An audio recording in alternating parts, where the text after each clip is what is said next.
Kalau melihat peta ekonomi, sesungguhnya sudah sejak awal Joko Widodo gagal. Maka punya sikap dua politik. Walaupun kemudian ada beberapa pendapat partai politik juga tidak setuju. Tapi mari kita lihat sekarang, apa kepentingannya untuk itu? Saya bilang ada 5 kepentingannya. Kepentingan yang paling utama tentu bukan sekedar kepentingan material, tapi kepentingan perlindungan. Kita tahu kasus Gibran Kaesang di KPK, suka tidak suka, sama seperti sikap SBY yang tidak ingin Ibas masuk ke KPK, sama.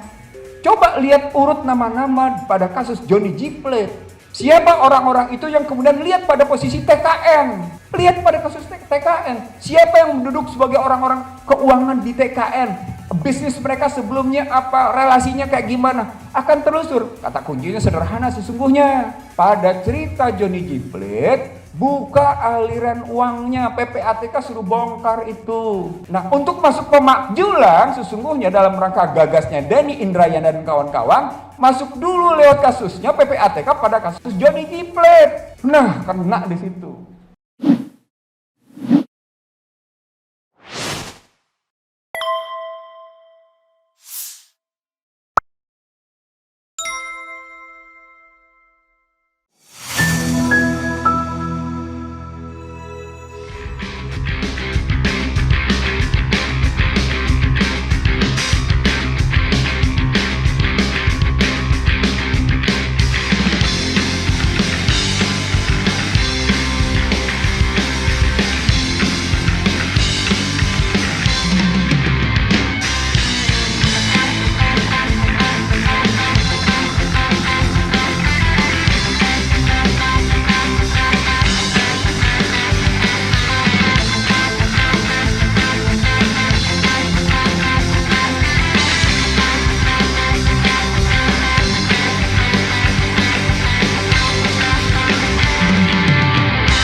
Sahabat semua, kalau melihat peta ekonomi, sesungguhnya sudah sejak awal Joko Widodo gagal.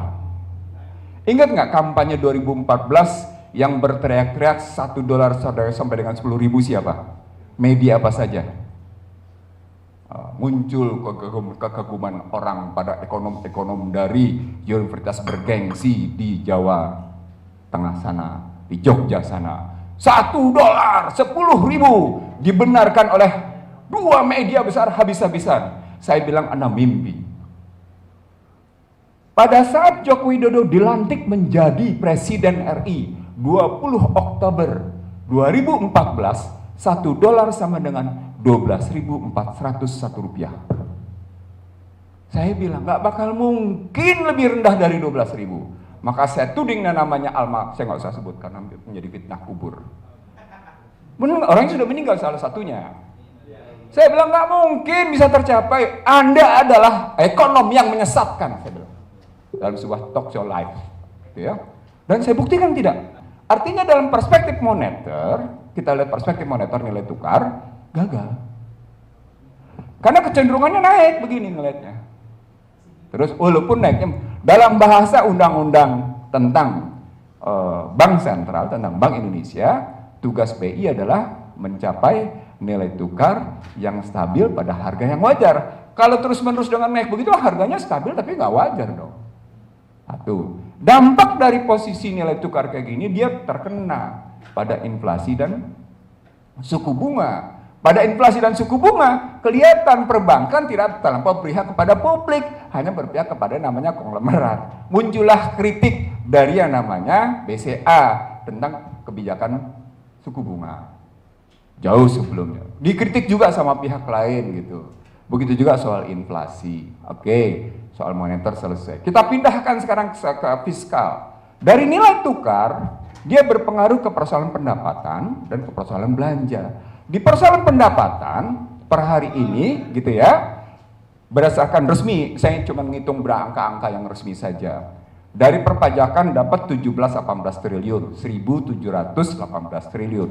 Dari bea cukai dapat 303 triliun. Jadi total pendapatan pajak adalah sekitar 2.000 triliun. Ditambah dengan PNBP dan lain-lain naik dia. tetapi tetap dengan kekurangan sebesar 598 triliun atau dibutuhkan pembiayaan 598 triliun itu sama dengan defisit sebesar 2,84% terhadap GDP. Apa indikatornya? Indikatornya adalah belanja yang sementara ini dikuatkan itu tetap tidak menghasilkan perbaikan. Indikator pertama adalah Gini rasio yang tetap 3,84. 3,81, 3,82 sampai 3,84. Gini rasio menyatakan sebuah ketimpangan. Kalau dikembalikan pada sejak awal Joko Widodo berkuasa sampai dengan posisi hari ini, maka prestasi Joko Widodo menurunkan Gini rasio adalah 0,02 sampai dengan 0,03. Jadi bergeraknya cuma di situ, 0,2. Nggak jauh-jauh aja dia pakai posisi begitu. Dan itu kelihatan pada angka kemiskinan. Nah, begitu masuk angka kemiskinan lebih sadis lagi. Karena mereka bilang kemiskinan sekarang 9,57%. Tetapi andai kata 1,9 dolarnya itu diikuti titah Bank Dunia yang menyatakan perlunya angka kenaikan itu menjadi 3,2 dolar, maka angka kemiskinan disebut orang sebagai 40%. Saya menghitung, bukan 40%. Kalau pakai hitung-hitungan BPS gitu ya, dia bergerak antara 27 sampai 40. Logikanya begitu. Itu berarti berhubungan dengan pengangguran. Siapa yang nganggur? Yang nganggur sarjana. Apa poinnya berarti? Itu berarti belanja negara tidak efektif. Ketemu deh. Pantes kalau begitu tax ratio susah sekali naik karena belanjanya tidak efektif. Sekarang pertanyaan, kenapa sampai saya uraikan kayak gini? Karena saya ingin mencari satu pembenaran atau kemudian satu pembantahan terhadap cawe-cawe, terhadap preemptive policy dengan pendekatan ekonomi politik. Kalau kita pakai pendekatan ekonomi politik, maka kalimat cawe-cawe itu sebagai preemptive policy. Saya ulang, sebagai preemptive policy, bukan cuma sekedar ikut membantu. No, ini preemptive policy, apalagi dia sebagai kepala pemerintahan. Maka bisa dibenarkan nggak? Secara hukum nggak bisa, secara ekonomi bisa nggak? Nggak bisa juga tuh.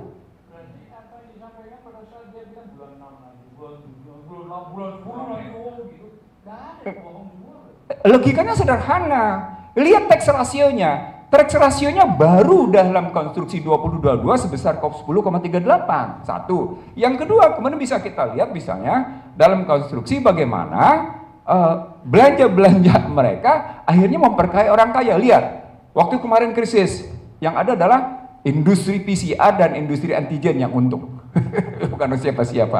Nah, artinya logika cawe-cawe itu, logika terlibatan untuk yang namanya jujur dan adil dalam rangka tadi pakai istilah itu, dalam rangka demi negara dan demi pembangunan, sesungguhnya nggak bisa didapat pembenaran. Jadi deminya itu kan argumentasinya, demi negara dan demi melanjutkan pembangunan, itu kan argumentasinya nggak terpenuhi gitu.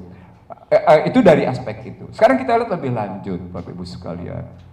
Kalau kita ngelihat konstruksinya begitu, secara hukum politik begini, secara ekonomi seperti yang saya sebut sekarang, apa yang bisa kita dapat dari posisi sekarang?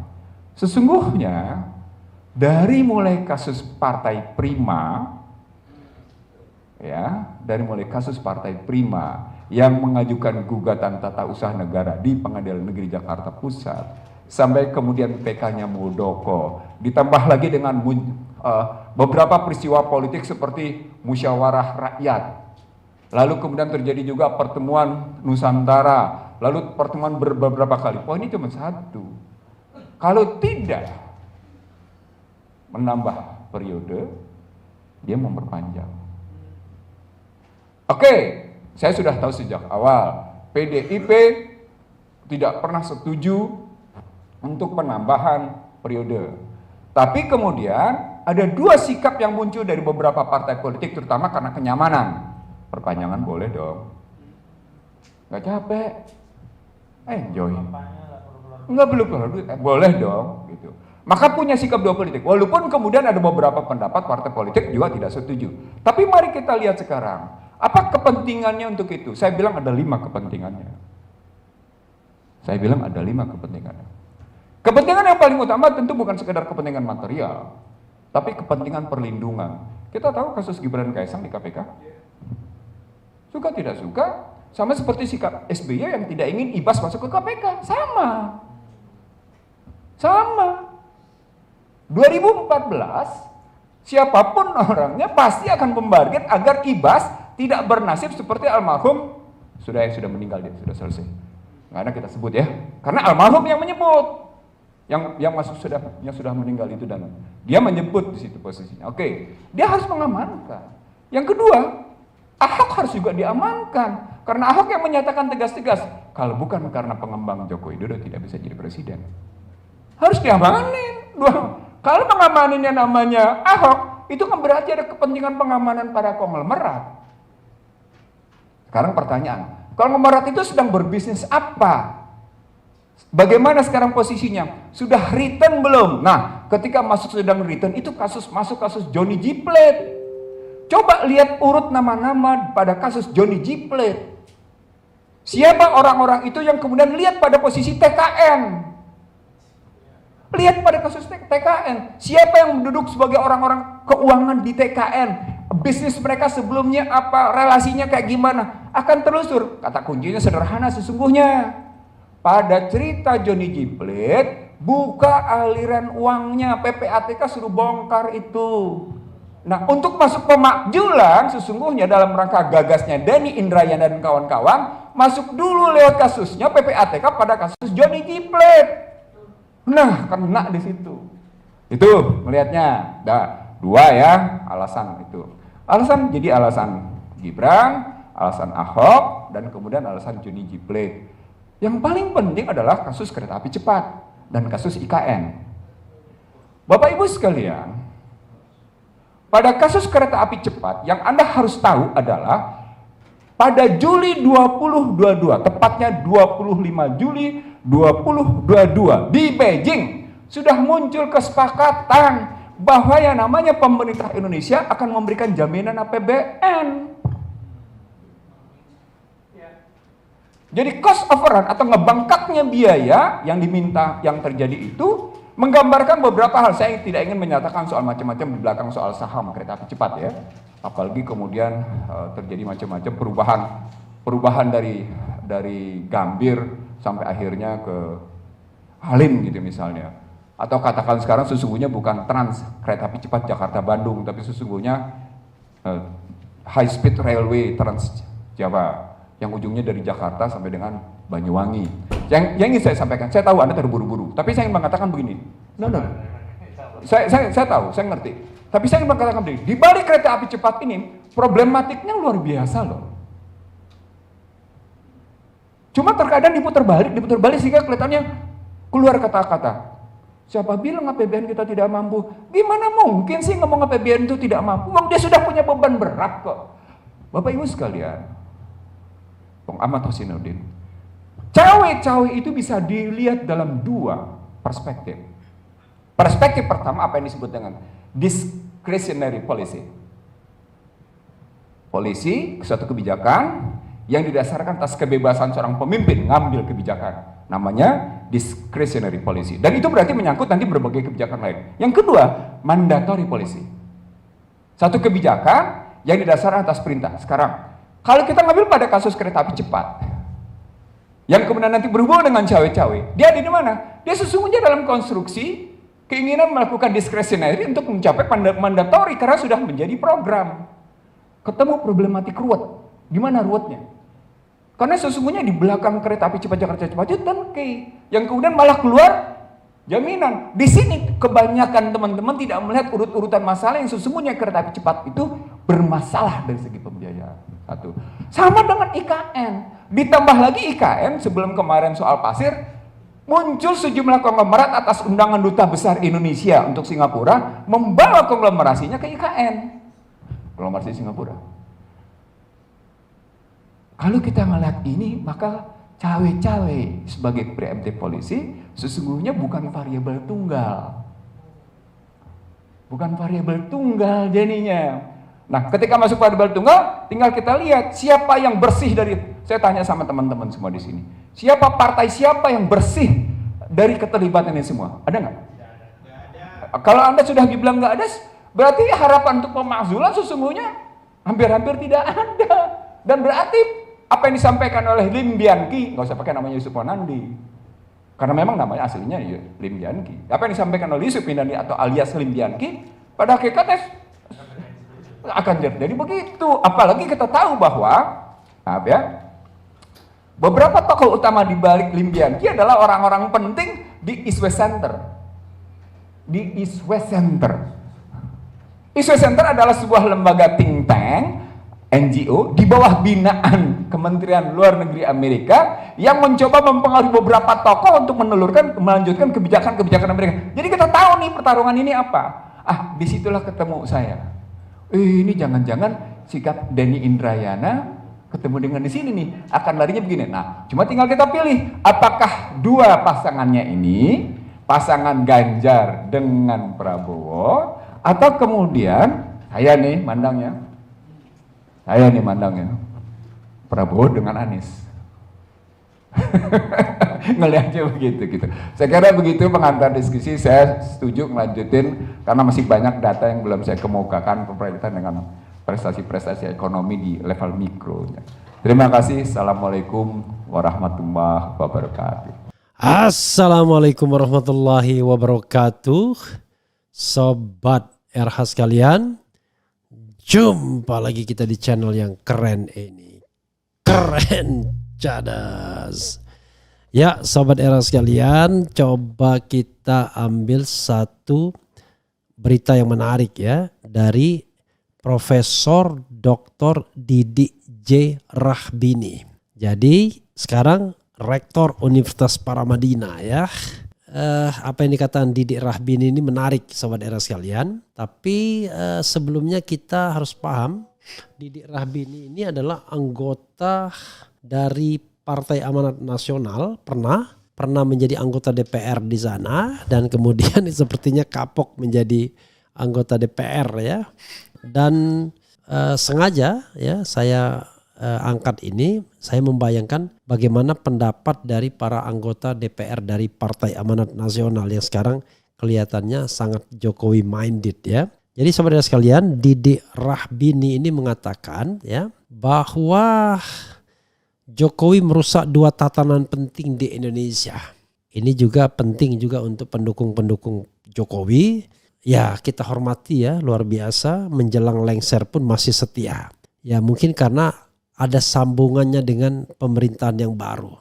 Jadi orang-orang yang membela Jokowi berharap bahwa dia juga akan dipakai di pemerintahannya Prabowo. Nanti kita lihat ya apakah memang demikian, apakah tidak ya. Oke. Coba kita lihat ya.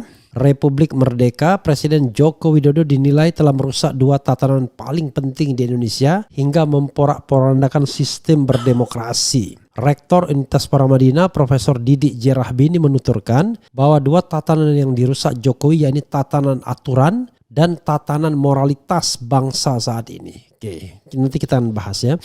Ini gara-gara Presiden Jokowi merusak dua tatanan kelembagaan, peraturan, hukum, undang-undang itu dirusak-rusak sama dia. Kata Didik kepada RMOL saat ditemui di Hotel Arya Duta. Kedua, tataran moralitasnya itu sudah etik, dicontohkan buruk pada atas, sambungnya. Ia berharap pada pemerintahan Prabowo Gibran bisa memperbaiki tatanan yang dirusak Jokowi tersebut agar sistem demokrasi di Indonesia membaik. How come kalau mau diperbaikin Gibran? Ya Prabowo mungkin lah ya, mungkin masih bisa berharap kita ya. Nah mudah-mudahan kedepannya lebih baik ucapnya. Didik mengaku sempat berpikir Jokowi merupakan wong cilik yang lugu. Namun setelah berkuasa selama 2 periode tampak wajah asli Jokowi yang mampu merusak tatanan demokrasi di Indonesia. Kita menduga Jokowi itu orang baik karena lugu, ternyata tidak. Dia banyak merusak macam-macam tatanan. KPK saja diberangus menjadi lembaga pemerintah sekarang katanya. Itu terjadi pada masa dia. Sebelumnya tidak ada presiden yang berani walaupun DPR semuanya ngotot. Begitu presiden tidak setuju tidak jadi. Dia Jokowi menjadi mastermind yang mengubah undang-undang KPK, tutupnya. Ya sobat era sekalian, pertanyaannya adalah why? Mengapa Jokowi memperlemah KPK? Ya, ini menarik untuk kita lihat ya. Pertama ya karena yang bermasalah dia dan keluarganya. Dia tidak ingin ada lembaga yang kuat yang bisa menjadi macan atau harimau bagi dirinya. Karena itu dia membutuhkan pelemahan KPK. Tapi sebenarnya sobat era sekalian ya ada beberapa hal yang barangkali juga kita lihat ya dari sepak terjang KPK misalnya. Tapi kita kembali dulu kepada tulisan Didik Rahbini ya. Pertama saya akan lihat dulu. Didik Rahbini ini anggota DPR dari Partai Amanat Nasional. Pernah menjadi anggota DPR dari Partai Amanat Nasional. Kira-kira pendapatnya ini diamini PAN gak hari ini? Kira-kira begitu ya. Diaminin PAN gak hari ini ya? Saya kira tidak akan ya. Karena struktur menentukan ide ya. Posisi menentukan pikirannya ya. Jadi Didik Rahbini ini, Profesor Didik Junaidi Rahbini MSc PhD, adalah seorang tokoh Partai Amanat Nasional yang menjabat sebagai anggota Komisi 6 Dewan Perwakilan Rakyat RI untuk masa bakti 2004-2009. Sekali aja. Didik mewakili konstituen dari daerah pemilihan 5 Jawa Timur. Kelahiran 2 September 1960, usia 64 tahun ya. Kemudian ya 9 tahun lebih lah ya. Lebih tua dibandingkan saya. Pendidikan Institut Pertanian Bogor. Jadi sobat era sekalian, kalau dilontarkan kepada Partai Amanat Nasional, saya kira mereka tidak akan setuju. Coba lihat anggota-anggota PAN sekarang, kalau berkomentar ya, itu semuanya memuji Jokowi. Yandri Susanto misalnya mengatakan tidak ada cawe-cawe. Tidak ada cawe-cawe Jokowi dan lain sebagainya. Jadi hal-hal yang sebenarnya sudah menjadi common knowledge pun yang sudah menjadi common knowledge pun kemudian dibantah ya. Ini yang menurut saya yang kemudian menjadi nggak masuk akal. Tapi ya itulah politik kan. Politik itu bisa membolak-balik orang ya. Coba lihat Habibur Rahman pada waktu menjadi oposisi kan, apapun dia kritik terhadap Jokowi. Sama juga Daniel Anzar misalnya, apapun dia kritik terhadap Jokowi. Tapi begitu menjadi bagian dari pemerintahan, dia pula yang membela pertama kali ya. Ingat putusan Mahkamah Agung ya, dia bela mati-matian ya, sampai ribut dengan saya. Padahal kalau kita lihat putusan Mahkamah Konstitusi udah jelas. Putusan Mahkamah Konstitusi akhirnya membenarkan bahwa yang namanya usia itu ya dihitung pada saat pendaftaran, bukan pada saat dilantik, yang jelas ukurannya nggak ada ya. Jadi memaksakan diri untuk membenarkan hal yang tidak benar. Nah, sobat era sekalian ya, Didik Rahbini ya, apa yang dikatakan sebagai merusak tatanan itu faktualnya memang begitu. Jadi permasalahan Jokowi di hukum ini adalah begini. Kalau dia menginginkan sesuatu dan hukumnya itu tidak membolehkan ya, bukan dianya yang kemudian menyesuaikan, tapi hukumnya diganti sama dia. Mungkin orang yang mengagumi Jokowi mengatakan hahaha, wah ini hebat presiden ini karena berani ya. Ada yang menganalogikannya Umar bin Khattab, ada yang menganalogikannya macam-macam lah. Padahal yang begini dalam kacamata Didik Rahbini merusak tatanan. Kita ingat ya, satu-satunya yang tidak bisa diubah oleh Jokowi itu adalah bagaimana menjadikan dirinya presiden 3 periode. Walaupun sudah dikampanyekan Kodari, gagal juga karena dihalangi oleh Megawati Soekarno Putri. Seandainya Bu Mega ya, Megawati tidak menolak 3 periode ya, maka jadi itu perubahan terbatas amandemen.